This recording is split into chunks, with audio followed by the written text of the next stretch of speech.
Friska Clarissa. Mensesnek Prasetyo Hadi mengungkap pesan Megawati saat bertemu Sufmi Dasko pekan lalu. Mega meminta pihaknya menjaga Presiden Prabowo. Sementara PDI Perjuangan melihat pertemuan Mega dan Dasko sebagai tindak lanjut dari pertemuan Mega Prabowo awal Juni lalu. Menteri Sekretaris Negara sekaligus juru bicara Presiden Prasetyo Hadi mengungkap isi pertemuan antara Presiden kelima RI yang juga Ketua Umum PDIP Megawati Soekarno Putri dengan Ketua Harian Partai Gerindra Sufmi Dasko Ahmad beberapa waktu lalu. Prasetyo bilang Megawati berpesan agar pihaknya menjaga Presiden Prabowo Subianto dalam menjalankan pemerintahan. Mega juga meminta semua pihak menjaga kekompakan dan saling mendukung satu sama lain.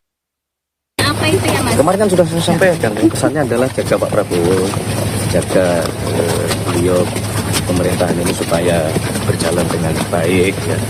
Saling mendukung satu sama lain, jaga kekompakan, jaga persatuan. Beliau sebagai presiden memberikan masukan seperti itu. Sementara politisi PDIP Arya Bima menilai pertemuan Megawati dengan Ketua Harian Gerindra Sufmi Dasko Ahmad merupakan tindak lanjut dari pertemuan dengan Presiden Prabowo Subianto. Jadi Mas Dasko sama Mas Pras kemarin ketemu dengan Ibu Mega merupakan follow up dari pertemuan Pak Prabowo dengan Ibu, pasti akan memberikan warna kesejukan iklim politik dan iklim demokrasi saat ini. Mengingat kita menghadapi ancaman ekonomi global dan nasional yang tidak mudah. Ya, ini kita rukun saja, bareng-bareng para tokoh seluruh republik ini bareng saja, belum tentu masalahnya selesai. Ya kan?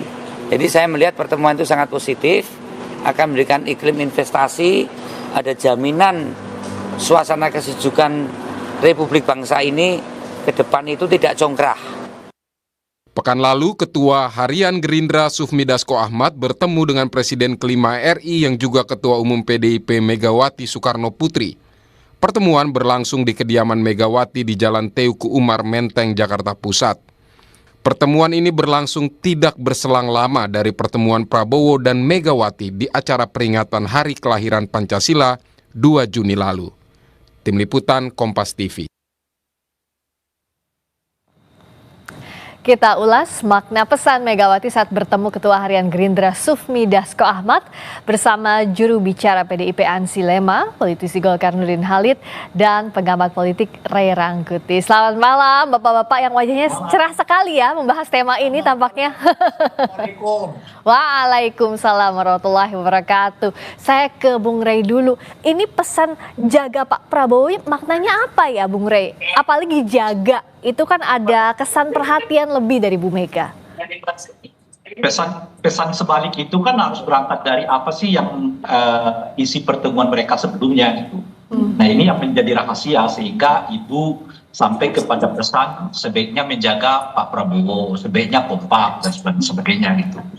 Nah, saya tidak tahu apa itu sehingga Ibu sampai pada ucapan itu gitu loh.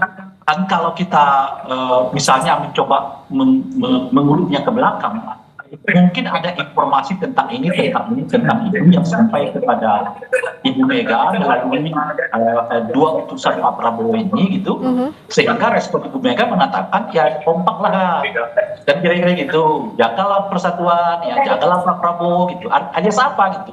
Respon Ibu Mega yang mengatakan janganlah Prabowo kompaklah itu, apakah itu menandakan ada sesuatu yang terjadi di lingkaran koalisinya Pak Prabowo gitu. Itu petandanya sehingga responnya Ibu jaga Pak Prabowo nya dijaga. Kan kalau kalimat Pak Prabowo nya dijaga, memang ada apa dengan Pak Prabowo sehingga keluar kalimat dari Ibu Mega itu Pak Prabowo nya dijaga. Nah ini yang kita belum tahu. Berarti Bung Ray bisa ada variabel apa dan siapa kalau bicara soal jaga? Ya itu yang kita belum tahu ini sebetulnya apa yang pernah terjadi kalau benar itu ya asumsinya sehingga respon Ibu Mega ke itu dua utusan Pak Prabowo ini jaga Pak Prabowo-nya gitu, apakah sedang terjadi sesuatu yang mungkin dirasakan konfliktual di lingkaran istana negara sekarang ini.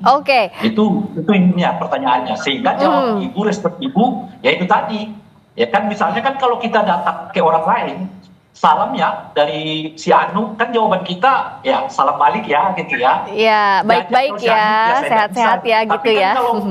Iya, kalau penyampaiannya gini, ya tentu jawabannya seperti mungkin yang disampaikan oleh Ibu Mega. Oke. Oke, jaga loh ya, Pak Prabowo ini harus dijaga kan. Nah, kalau Bung Ansi, bagaimana menyampaikan? Kalau kita katakan ya kisi-kisi dari pesan yang sebenarnya ingin disampaikan jaga Pak Prabowo ini disampaikan PDI Perjuangan yang ada di luar lingkaran pemerintahan, Bung Ansi. Kalau isi detailnya pasti nggak akan dikasih tahu. Nanti Bung Ansi bisa dicubit sama DPP kalau bocorin. Tapi intinya apa yang bisa kita baca? Ya, Friska, ini dalam perspektif komunikasi politik ini semua unsur terpenuhi. Pemberi pesan adalah Ibu Mega. Pesannya jelas, jaga Presiden Prabowo, medianya itu adalah Mensesnek, dan kemudian penerima pesan atau receivernya ini adalah Presiden Prabowo. Ya. Pesannya itu adalah disebutkan jaga Presiden Prabowo.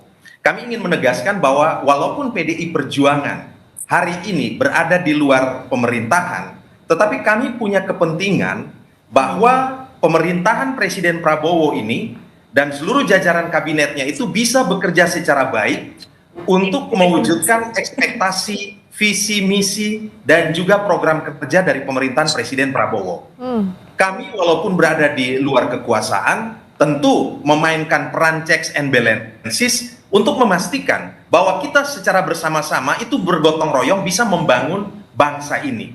Karena itu kalau ditanya, apa sesungguhnya pesan dari Ibu Mega? Ya, pesan dari Ibu Mega adalah jaga Presiden Prabowo, agar iklim kerja kondusif, agar Presiden Prabowo bisa menjalankan tugas dengan baik, mewujudkan visi, misi, dan orientasi program kerja serta kebijakan-kebijakannya itu dilakukan secara baik.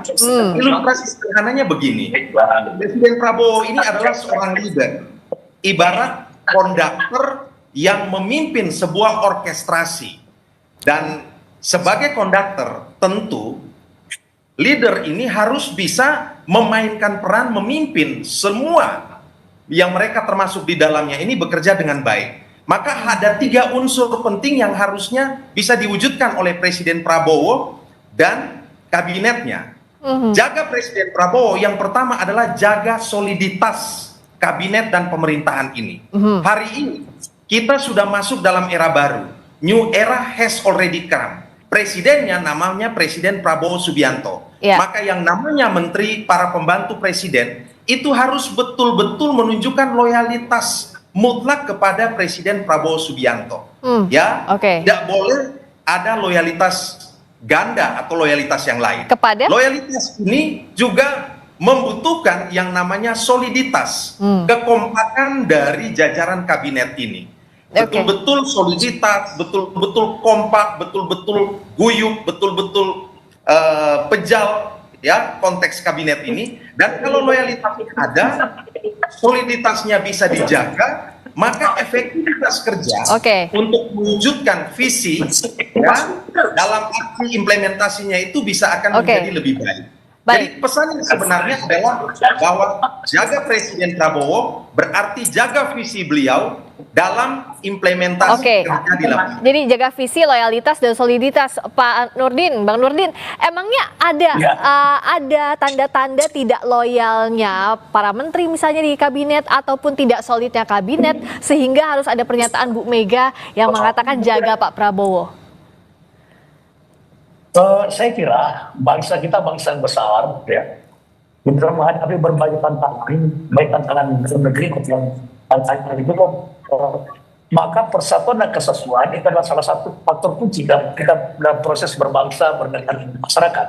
Maka semakin sering para pemimpin bisa bertemu, baik silaturahmi politik maupun silaturahmi lainnya, itu harus semakin bagus. Nah, pertemuan antara Pak Dasko dengan Ibu Mega itu memberikan pesan positif dalam proses demokrasi kita, memberikan pesan positif dalam proses berbangsa, bermasyarakat, dan bernegara.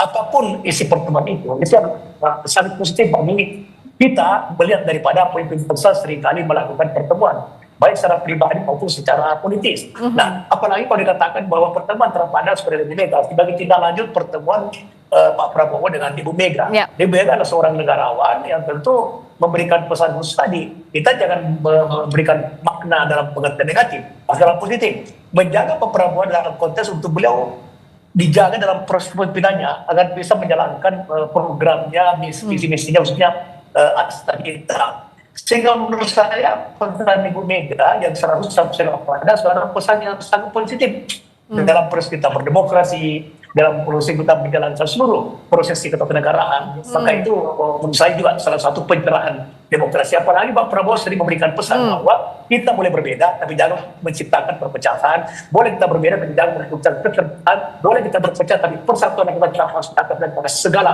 untuk kepentingan baik kepentingan Tuhan, kepentingan global, kepentingan negara bangsa di atas dan global. Itu sering dipesankan oleh Prabowo. Maka makna positif dari pesan Ibu Mega adalah kita menjawab Pak Prabowo dalam konteks untuk agar beliau bisa secara fleksibel ya sesuai dengan ketatanegaraan menjalankan visi-misinya, cita-citanya dengan baik sehingga bangsa kita tantangan semakin berat tapi kita bisa menghadapi berbagai tantangan itu karena persatuan dan kesatuan. Kalau nampaknya Bung Rey senyumnya manis sekali.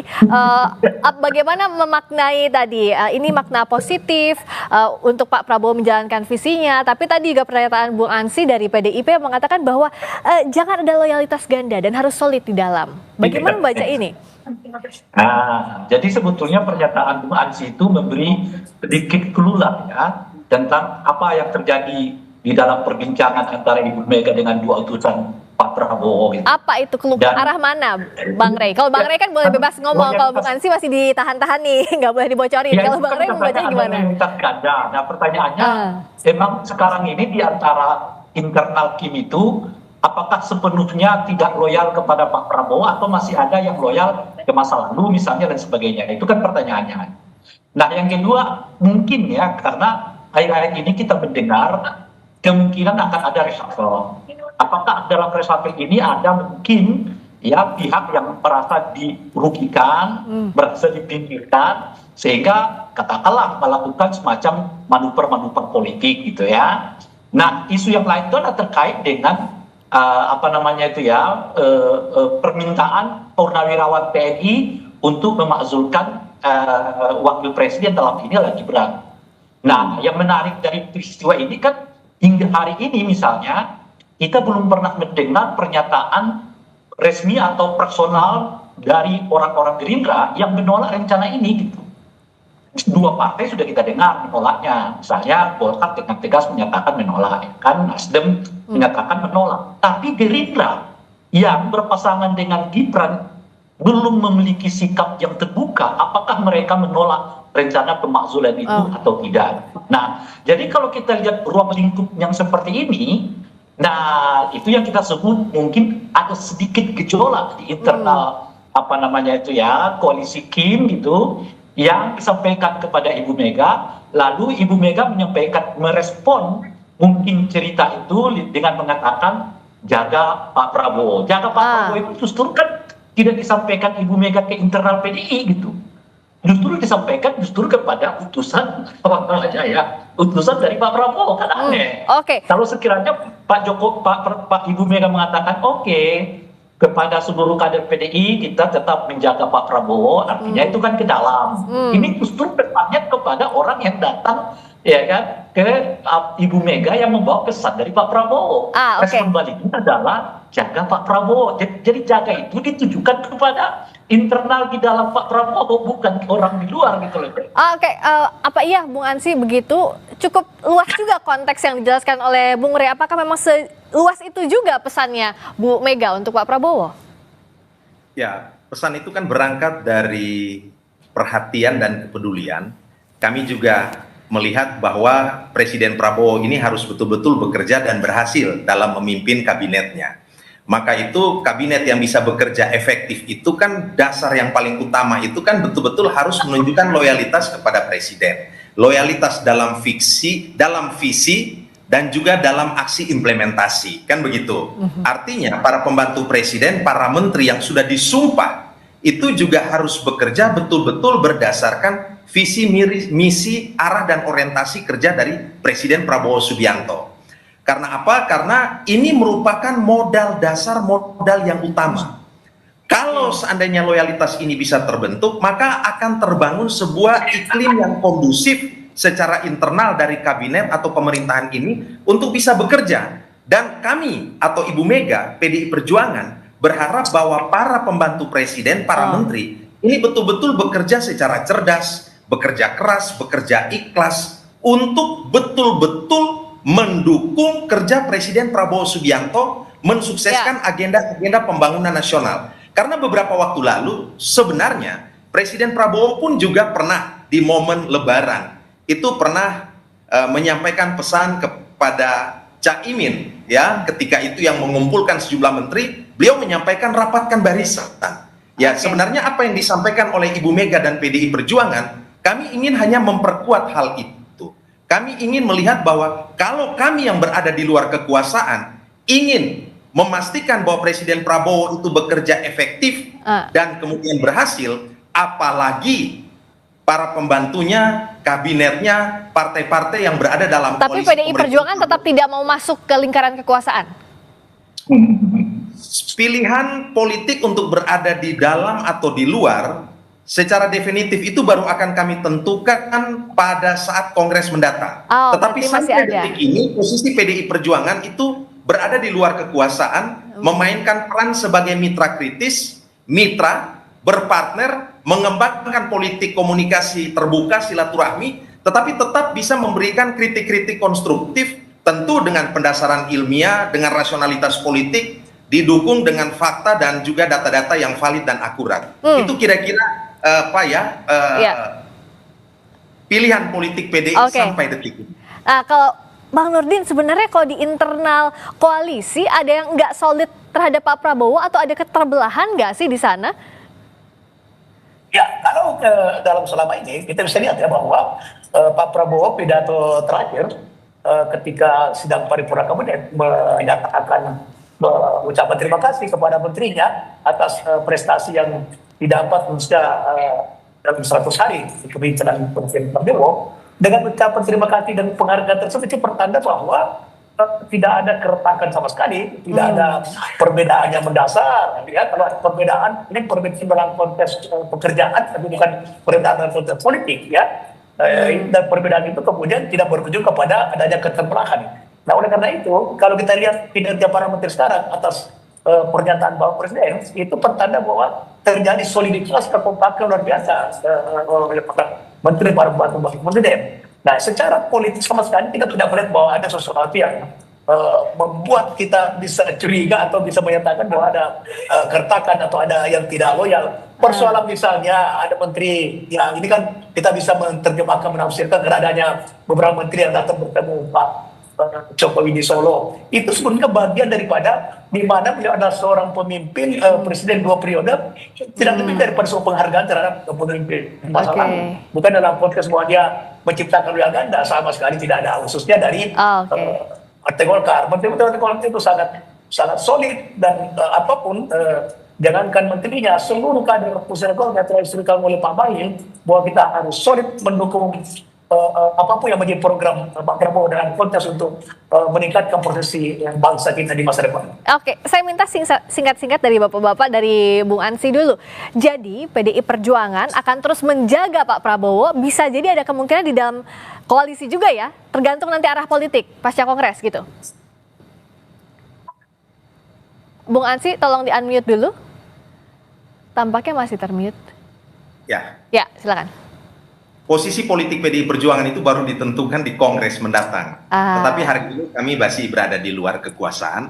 Yang kedua yang ingin saya tegaskan bahwa apa yang ditunjukkan dalam komunikasi politik beberapa kali antara Presiden Prabowo Subianto dan juga Ibu Megawati Soekarno Putri itu sebagai suatu bentuk teladan kesejukan dalam politik. Kedua tokoh ini sebenarnya merupakan sosok solidarity maker di tingkat elit yang mendorong agar walaupun ada perbedaan itu bisa terus dikomunikasikan secara baik agar tidak terjadi fragmentasi atau pembelahan sosial di tengah masyarakat. Jadi kami walaupun berada di luar berkepentingan betul untuk bisa menciptakan iklim kondusif bagi pemerintahan Presiden Prabowo, Karena bagi kami suksesnya pemerintahan Presiden Prabowo ujungnya itu manfaatnya juga akan dirasakan oleh rakyat. Dan PDI Perjuangan konsen betul bahwa kesejahteraan rakyat dan juga kemakmuran, keadilan rakyat, ya, salus populi suprema lex itu adalah hukum tertinggi dalam politik. Itu yang paling utama. Oke, kalau dari Bang Nurdin, apakah bisa dipastikan pesan itu bukan gangguan dari internal? Tapi internal juga akan yakin bahwa tetap menjaga Pak Prabowo. Singkat saja. Saya kira tidak seperti itu ya. Dan menurut saya posisi politik sahabat kita dari partai PDI Perjuangan itu sangat bagus sekarang, sekalipun di luar kekuasaan. Tapi siapapun di kader-kader PDIP di dalam legislatif itu tetap dia kritis tapi konstruktif. Sama sekali saya merasakan ya sebagai salah satu pimpinan Komisi 6 DPR RI, teman-teman PDI Perjuangan itu sangat konsen mendukung program pemerintah, tapi tidak berarti bahwa kemudian kritis konstruktifnya hilang, sama sekali tidak. Saya merasakan teman-teman PDIP itu sangat kritis, tetapi kemudian juga itu sangat konstruktif dan itu dibutuhkan oleh pemerintah. Oleh karena itu, menurut saya positif politik partai PDI Perjuangan itu sangat baik sekarang. Ini seperti Nasdem juga tidak ada kekuasaan tetap mendukung pemerintah. Dan saya kira itu bagus ya. Jadi di luar kekuasaan tidak berarti bahwa oposisi, karena negara kita dengan sistem negara kita itu tidak mengenal namanya oposisi. Ya, menurut saya Bung Ansy itu posisi PDI Perjuangan sekarang sangat baik ya, khususnya di legislatif yang kami bersama teman-teman PDI Perjuangan itu sangat bersatu kompak mendukung pemerintah, tapi tidak menghilangkan daripada kritik-kritik yang konstruktif dari sama-sama kita maupun partai-partai termasuk partai golongan tadi. Jadi sekalipun kita dalam koalisi, tetapi kemudian kita hal-hal yang tidak berorientasi kepada kepentingan rakyat tidak mengkritisi dari program tersebut. Oke. Kalau Bung Rey, bagaimana arah dinamika konstelasi politik yang bisa terjadi pasca ini? Dugaan saya mungkin akan ada haluan yang berubah dari Pak Prabowo. Oleh karena itu beliau membutuhkan semacam komunikasi dengan Ibu Mega kalau itulah, kalau ini, kalau itu dan sebagainya. Nah, itu sebetulnya bisa kita lihat dari 5 penanda ya. Penanda pertama tadi disebutkan oleh Bung Ansy, Pak Prabowo mengatakan Caimin rapatkan barisan. Setelah itu Pak Prabowo berkunjung ke Ibu Mega. Sampai sekarang terus berkomunikasi. Yang ketiga, sampai saat ini sudah 2 kali lebaran, Pak Prabowo rasanya belum pernah bertemu kembali secara fisik dengan Pak Jokowi. Yang sebelumnya cukup intensif kan, pertemuan fisiknya gitu ya. Nah, yang keempat, itu pernyataan Ibu Mega ini yang menyebut bahwa jaga Pak Jokowi gitu ya. Yang kelima, jaga Pak Prabowo. Jaga Prabowo gitu ya. Yang kelima ada penanda yang lain itu adalah ketika Pak Prabowo pidato mengatakan saya ini presiden loh, presiden. Nah, kayaknya ada haluan yang akan berubah di masa yang akan datang yang membutuhkan support dari banyak kelompok politik yang boleh jadi di lingkungan internalnya ya tidak terlalu direspon dengan positif gitu. Apakah arah angin akan mengubah haluan politik kapal besar yang ada di bawah naungan nakoda Pak Prabowo? Kita amati sama-sama, kita tunggu kode-kode politik berikutnya. Terima kasih Bung Ansy Lema, juru bicara PDIP. Terima kasih Bang Nurdin Halid, politisi Golkar. Terima kasih Abang Ray Rangkuti, pengamat politik. Terima kasih, selamat malam.